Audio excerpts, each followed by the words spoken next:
Shalom, salam podcast eksposisi M116. Apakah Allah perjanjian lama dengan Allah perjanjian baru sama atau berbeda? Saya percaya pertanyaan ini muncul disebabkan asumsi yang salah mengenai pengertian dasar terkait apa yang perjanjian lama dan perjanjian baru ungkapkan mengenai Allah.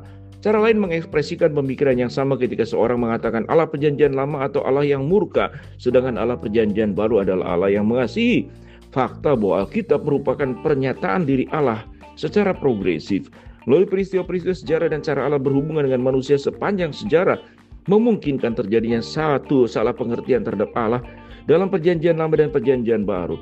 Namun, ketika seseorang membaca baik-baik perjanjian lama maupun perjanjian baru, langsung terlihat jelas bahwa Allah tidak berbeda. Murka dan kasih Allah sama diungkapkan dari kedua perjanjian. Contohnya, dalam perjanjian lama Allah dikatakan sebagai penyayang dan pengasih panjang sabar berlimpah kasih setianya. Keluaran 34 ayat ke-6, Bilangan 34 ayat ke-6, Ulangan 4 ayat 31, Nehemia 9 ayat 17, Mazmur 86 ayat ke-5 ayat 15, Mazmur 108 ayat yang ke-4, Mazmur 145 ayat ke-8, Yoel 2 ayat 13. Dan di dalam perjanjian baru kasih setia dan kemurahan Allah dinyatakan dengan lebih jelas dalam pernyataan karena begitu besar kasih Allah akan dunia ini sehingga Ia telah mengurniakan anak yang tunggal supaya setiap orang yang percaya kepadanya tidak binasa melainkan beroleh hidup yang kekal. Yohanes 3 ayat yang ke-16. Dalam perjanjian lama kita juga menemukan bahwa Allah memperlakukan Israel dengan cara yang sama seperti seorang ayah mengasihi anak-anaknya. Saat mereka secara sengaja berdosa kepadanya dan menyembah berhala, Allah telah menghukum mereka. Namun setiap kali mereka bertobat dari penyembahan berhala, Allah menolong dan membebaskan mereka. Allah juga bersikap demikian terhadap orang-orang Kristen dalam perjanjian baru. Misalnya dalam Ibrani 12 ayat yang ke-6 memberitahu kita, Tuhan menghajar orang-orang yang dikasihinya dan Ia menyiksa orang-orang yang diakuinya sebagai anak. Ibrani 12 ayat yang ke-6.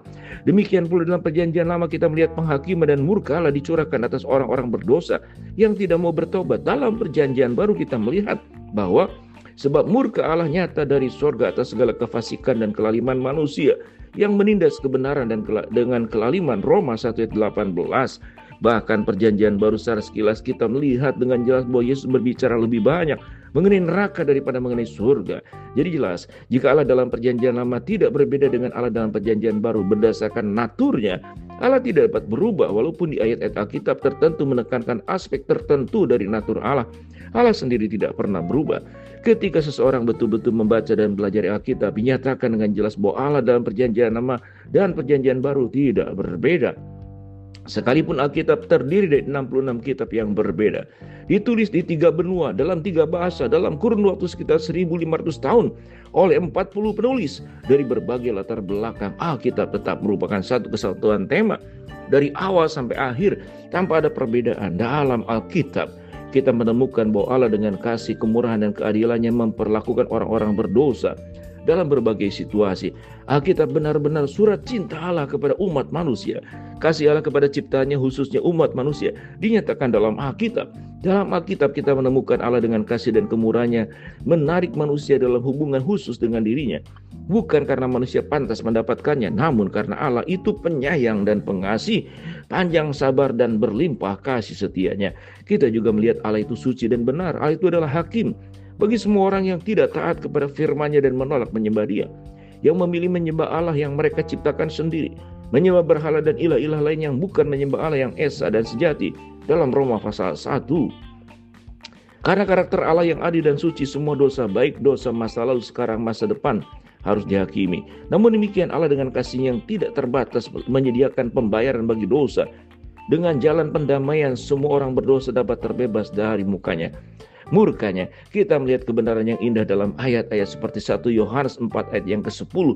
Inilah kasih itu, bukan kita yang telah mengasihi Allah, tetapi Allah yang telah mengasihi kita dan telah mengutus anaknya sebagai pendamaian bagi dosa-dosa kita. 1 Yohanes 4 ayat yang ke-10. Dalam perjanjian lama Allah menyediakan sistem korban dan persembahan di mana dosa dapat ditebus. Namun sistem itu dirancang bersifat sementara untuk mengantisipasi kedatangan Yesus Kristus yang akan mati di salib, yang bisa benar-benar menggantikan dan menebus dosa-dosa kita. Juru selamat yang dijanjikan dalam perjanjian lama diungkapkan dengan lebih jelas dalam perjanjian baru.